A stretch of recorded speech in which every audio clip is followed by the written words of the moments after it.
Come, let us explore the second verse of the Cuckoo's Song of Awareness, a Dzogchen classic.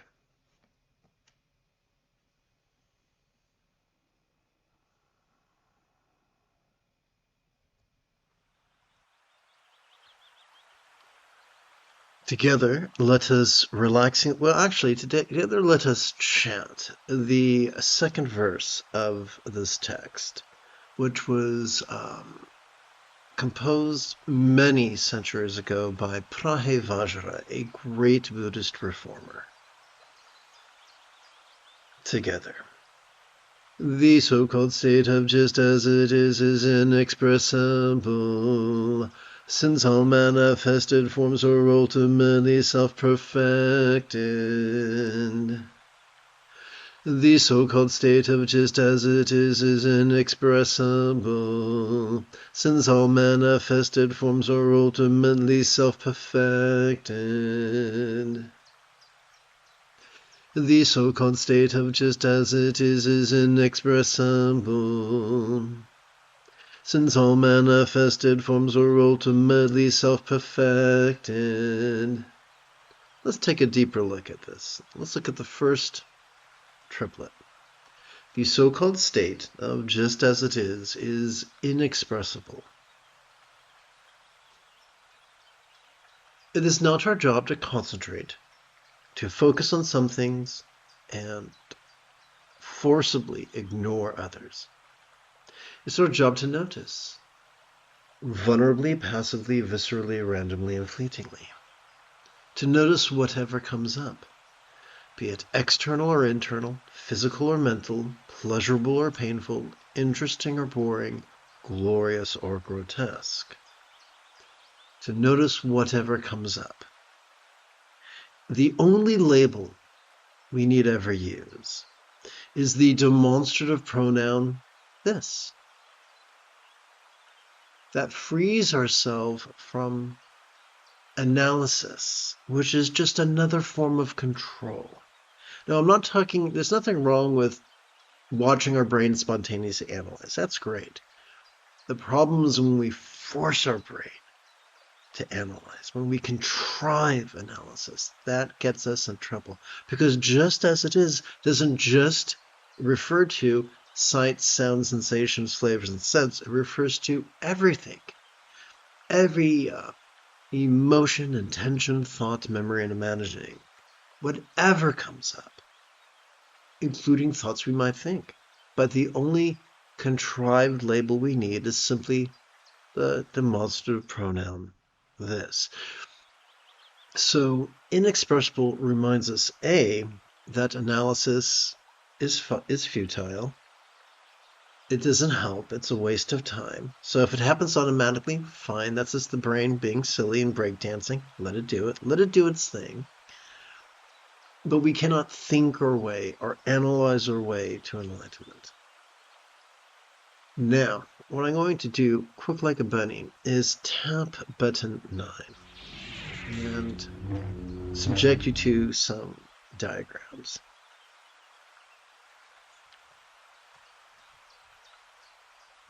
"90% of everything sucks."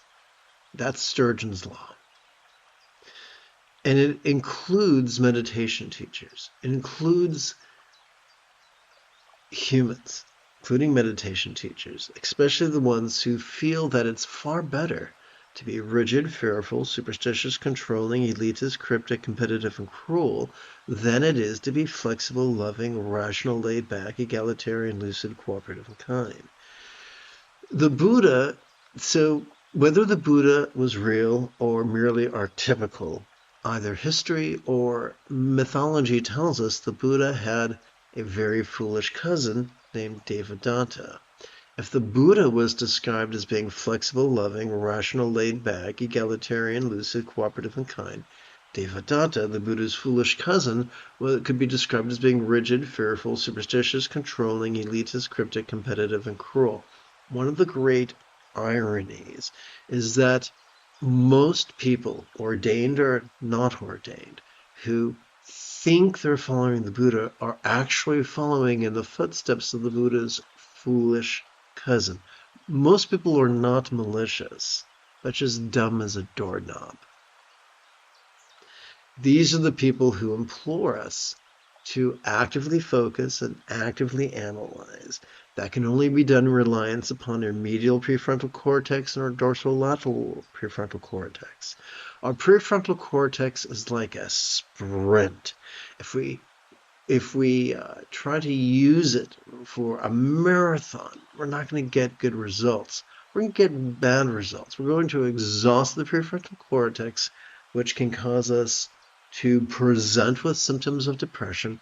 We're going to trigger our amygdala, the seat of both anxiety and aggression. Fortunately, neither the amygdala nor the prefrontal cortex constitute the entirety of our central nervous system. Every time we inhale, we have evolved to automatically access our sympathetic nervous system ensconced within the middle third of our spinal cord. This is evolved to effortlessly notice vulnerably, passively, viscerally, randomly, and fleetingly. It's already wired to do that. Every time we exhale, we have evolved to automatically access the parasympathetic nervous system, divided between the lower third and the upper third of that same spinal cord. Our parasympathetic nervous system has evolved to physically relax and mentally release to such a degree that which we noticed during our previous inhalation could fleetingly feel less stressful, less permanent, and even less defining, at least until our next inhalation and the whole cycle begins again. So let's return to our chanting text.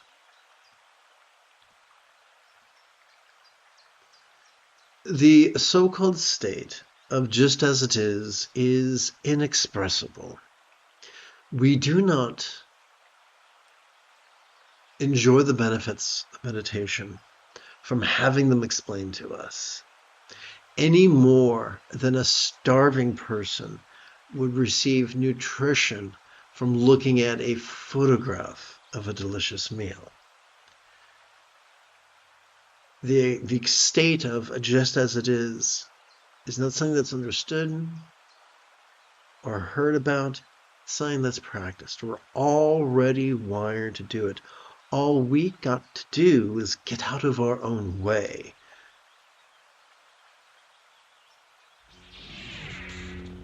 How do we do that? Super easy. Every time we feel air enter our nostrils, we could silently and mentally recite the demonstrative pronoun this. And that'll help us to coordinate or cooperate, passively cooperate with our sympathetic nervous system. Every time we feel air exit our nostrils, we could silently and mentally recite the one-syllable verb ease, and that will help us to passively cooperate with our parasympathetic nervous system. We don't need to force our sympathetic and parasympathetic nervous systems to do their job. They're already doing their job. Our only choice is this. Are we going to actively compete against our autonomic nervous system that the ancients referred to as Buddha nature? Or are we going to passively cooperate it through the silly act of silently and mentally playing with one-syllable words? So let's return to our opening text, our chanting guide, if you will.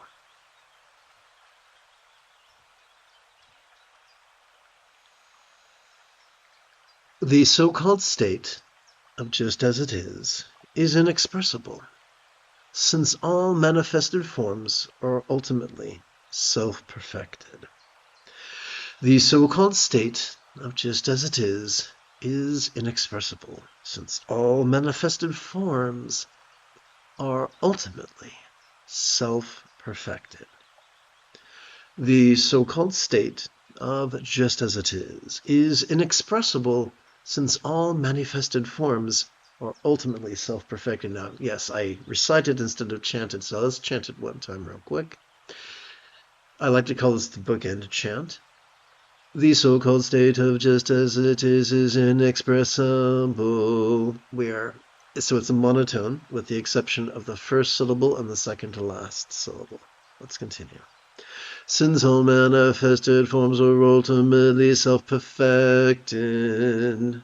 Okay, so we already looked at the first triplet. Let's look at the second bit, the couplet.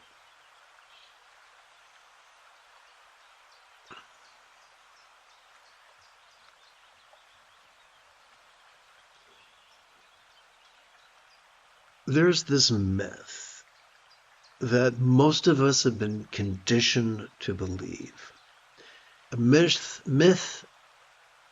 that patriarchy has metaphorically whispered in our ear since we were old enough to understand language.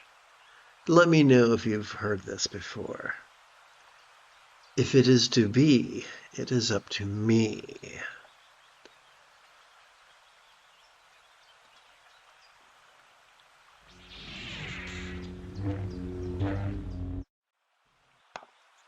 That is the anthem of the rigid, the fearful, the superstitious, the controlling, the elitist, the competitive. It is the opposite of the flexible, the laid back, and the egalitarian.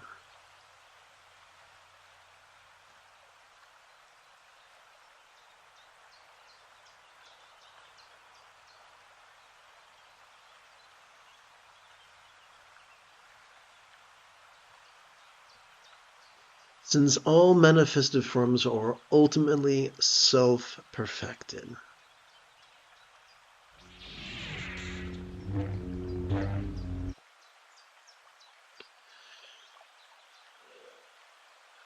We are already wired to notice vulnerably, passively, viscerally, randomly, and fleetingly.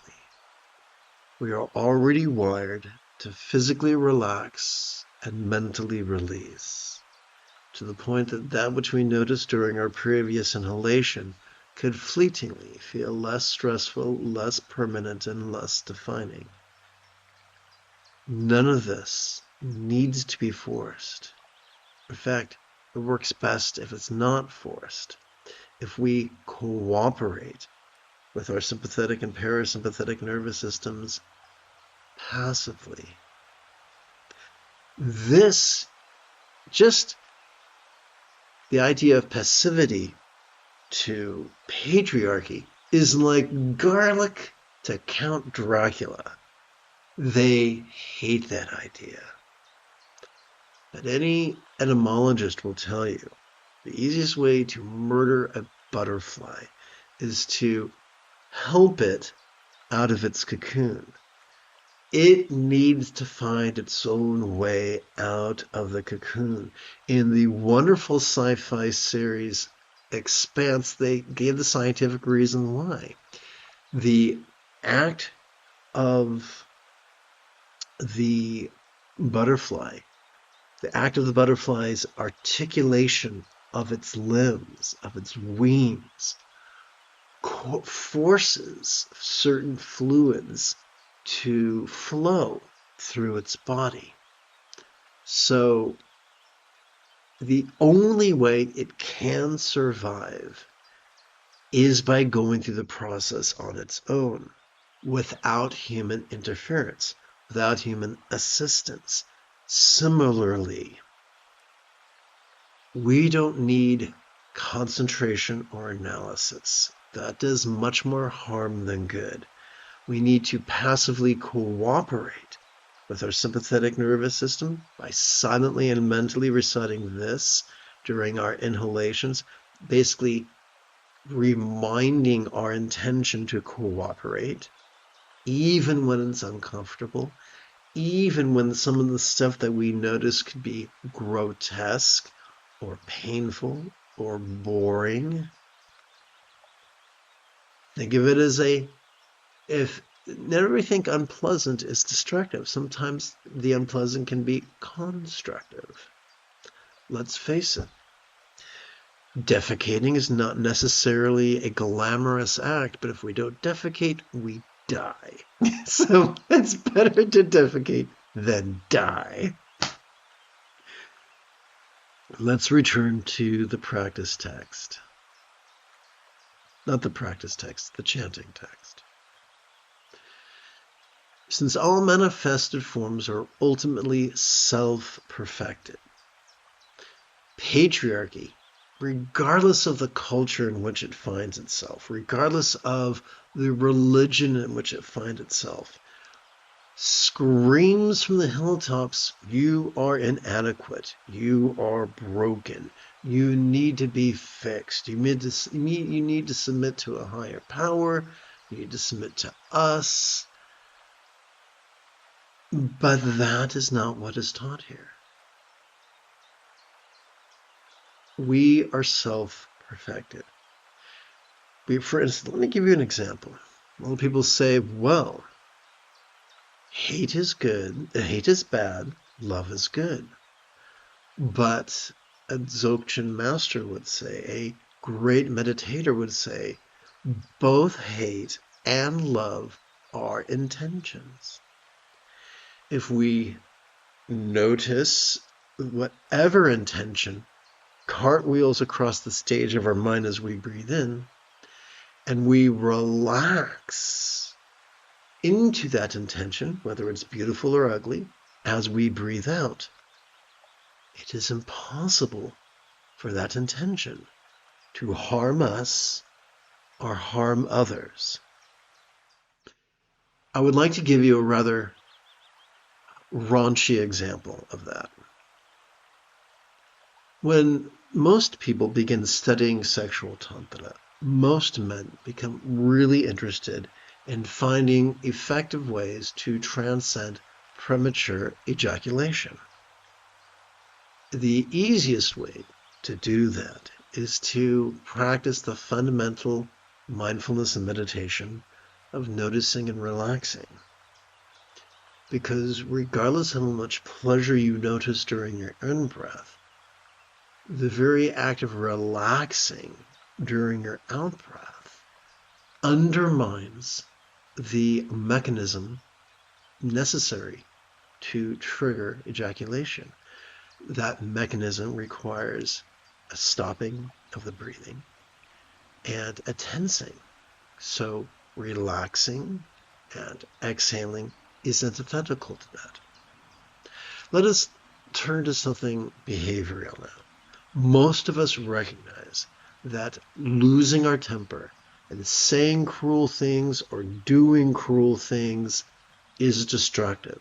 It's not sustainable for ourselves, for others, for society. But here's the great irony. If we try to fight our rage by getting rigid and hunkering down and repressing it, we make a loss of temper an inevitability. However, if we notice that rage with great vulnerability as we breathe in, and we let our body relax just the way it wants to as we breathe out,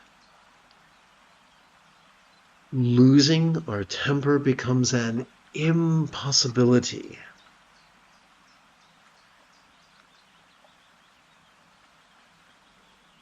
I have a bunch of disabilities. 2 of those disabilities have meltdowns, which is a fancy way of saying psychotic breaks, as symptoms. So I've been fighting against a central nervous system that is wired to lose its temper. I've been fighting against it my whole life. As a little boy, I was throwing waste paper cans through walls. Little boys aren't supposed to be able to do that. I can't tell you how grateful I am that I received these teachings, because They keep me from being a monster. They keep me from stroking out. And they work universally. I'm not special. These techniques work universally. When we go back to the earliest recordings of the Buddha's teachings, and we read of the 7 enlightenment factors, the 5th enlightenment factor is tranquility. So tranquility is not a fruit of enlightenment. It is an ingredient that leads to enlightenment. And it is as natural as our next exhalation. So this is good news. I don't know about you. I was born and raised in the United Corporations of America that is currently transforming into an overtly fascist state as opposed to a subtly fascist state that it was before. I don't know what the future holds for me, but I do know this. People could take away my smartphone, people could take away my earbuds or my glasses, but as long as I have my body, I can breathe in, I can breathe out, and therefore I can notice and release, and I can process whatever perceptions, emotions, intentions, thoughts, memories, or imaginings cartwheel across the stage of my mind. Now, I'm not special. So can you. So here's the funny thing. To borrow a phrase from Dr. Carl Sagan, most of us are human chauvinists. Most mammals can do this. Your dog can do this. Your cat can do this. A horse can do this. Clearly, a great ape can do this. So we don't need, a PhD. All we need is the central nervous system and the body that houses it that we were born with. And even those of us who are differently abled can do this. We might not be able to sit in a beautiful posture, but we can do this. So now the moment you have a specific question about any of this information, do not hesitate to type your question in great detail in the chat window. Let's chant. The so-called state of just as it is inexpressible, since all manifested forms are ultimately self-perfected. So I think it might be nicer if I actually entered the accents to make it easier for everyone to chant along. Let's hit insert and hit E. Let's hit insert.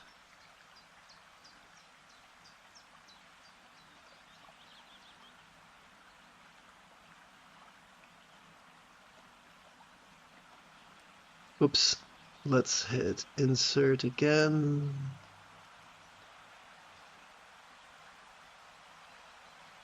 And whoops, let's hit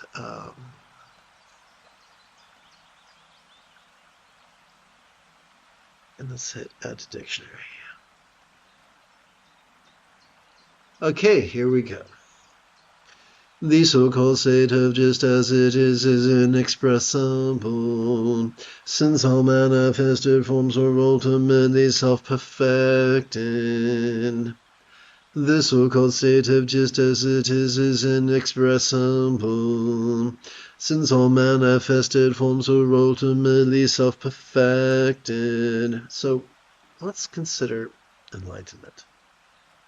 Now, we talked about patriarchy and matriarchy, the egalitarians and the elitists. I'm sorry, the elitists and the egalitarians. An elitist will look you straight in the face and say, enlightenment is only for special people who practice in a special way, in a special place, with a special teacher, with special companions, for an exceedingly long period of time, for a length of time greater than the amount of time it takes for a universe to generate, maintain, collapse, and rest. In fact, triple that. That's called a kalpa. That's malarkey, because the Buddha himself taught, as is recorded in the penultimate passage of the Satipatthana Sutta, that full enlightenment can be accomplished in as little as 7 days. And there's no mention of it being for only special people. Furthermore, we therefore have to ask, well, if enlightenment can be accomplished in 7 days, then what is enlightenment? Enlightenment does not mean you only feel certain emotions. Enlightenment does not mean you only think certain thoughts. Enlightenment just means we've gotten so good at the Eightfold Path that we practice it spontaneously, habitually, easily, and effectively. So here's the irony. The more we practice mindfulness and meditation, which are the 7th and 8th folds of the Eightfold Path, the more we automatically practice the wisdom of the first fold, the empathy of the 2nd, 3rd, 4th, and 5th folds, and the centered spontaneity of the 6th fold. We're already wired to practice awareness and release. So all we have to do is get out of our own way, and mastery of the Buddha's path is at hand. So this is going to be our final 3 recitations. The so-called state of just as it is inexpressible, since all manifested forms are ultimately self-perfecting. The so-called state of just as it is inexpressible, since all manifested forms are ultimately self-perfected. The so-called state of just as it is inexpressible, since all manifested forms are ultimately self-perfected.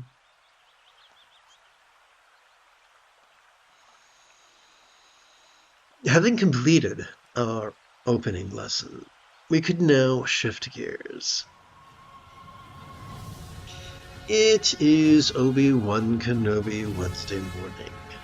Come, let us meditate like a Jedi after approximately 30 seconds of housekeeping. This is the Dzogchen Semde Lama Jigme Gyatso of the Buddha Joy Meditation School. For more than 30 years, I have harnessed my autistic special interests as well as my ADHD hyperfocus to spend about 8 hours a day, almost every day, studying, practicing, mastering, and reverse engineering the teachings and techniques of each school of meditation so that I can become your personal, nerdy, neurodivergent guide to nirvana. Welcome, my friends, to meditate like a Jedi, which is made possible due to the generosity of viewers just like you. Remainder of this morning's live stream, let's play with the latest iteration of very easy meditation practice text, or sadhana if you're nasty.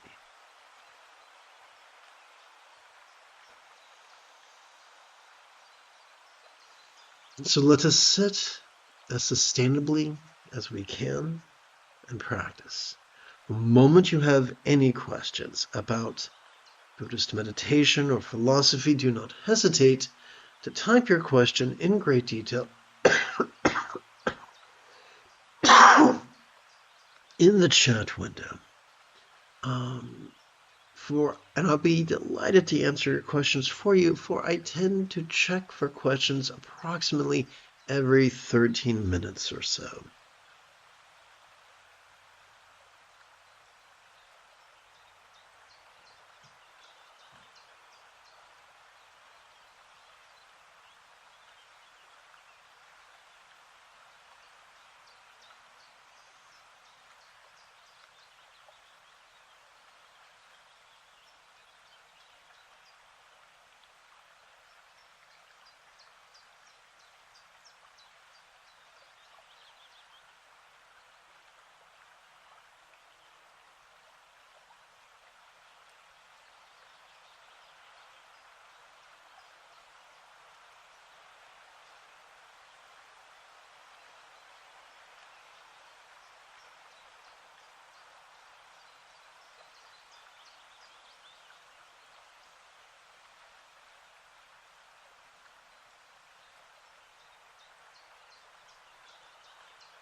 Excuse me.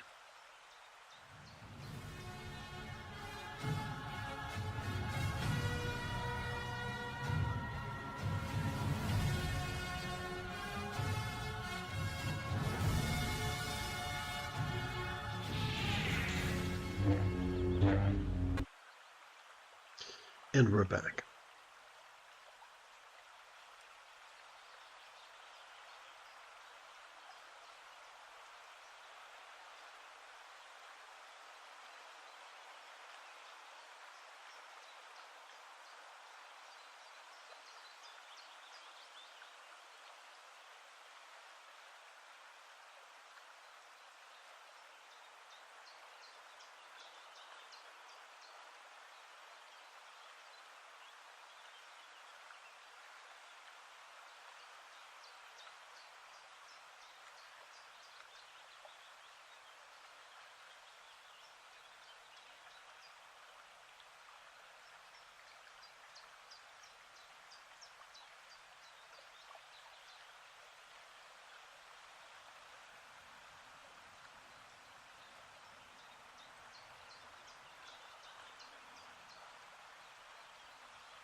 You have taken your first step into a much larger world.